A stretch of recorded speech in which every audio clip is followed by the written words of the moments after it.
and you wanted to hedge the whole portfolio, you use the beta weighting, you pick your instrument. I would suggest for big portfolios, the EES, that's huge portfolios. For modestly sized portfolios, the micro minis, because they start in increments of 5 delta, and the SPY, also very effective, simpler than options. You don't need simpler than futures. You don't need futures authorization, you need options authorization. And you could insure that. The only drawback of insuring the portfolio with put options is they can get expensive if the volatility spikes. Just like some of the individual stocks, the options were more expensive because earnings is around the corner. And you can insure them individually. So you may or may not need to mess with the beta-weighted delta hedging. In general, hopefully breaking it down with this little simpler portfolio with less positions clarified it for you. And I really hope that you got a little bit out of today's big lesson on hedging, big beta-weighted delta hedgings for the portfolio, for individual stocks. If I had a portfolio with like 5 stocks in it, 3 stocks in it, 1 stock in it, I wouldn't even bother thinking about beta-weighted delta hedging. I would just think about using a stop loss on the stock or insuring the stock with puts and keeping it simple, and then maybe selling the call to pay for the put.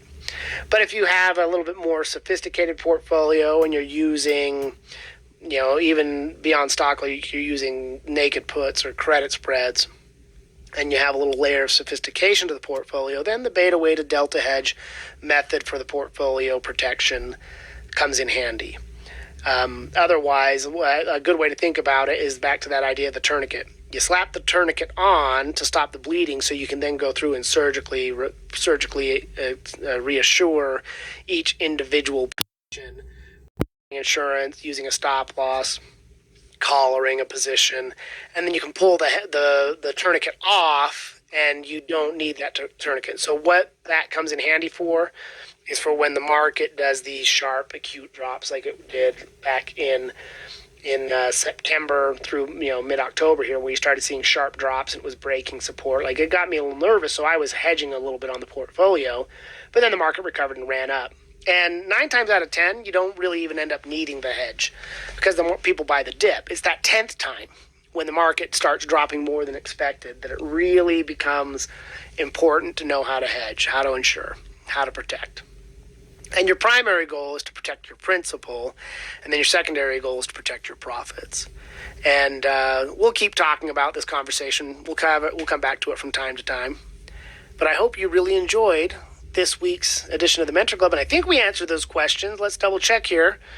Did we figure out what it is? Yes. Did we talk about when to use it? Yes. How to use it? Yes.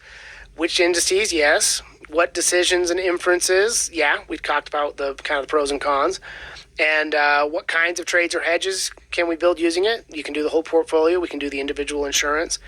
And I think we covered other topics. So between Paul and Umair, I hope I pronounced your name right, I think we got a good session on delta hedging a portfolio and also insuring individual stocks.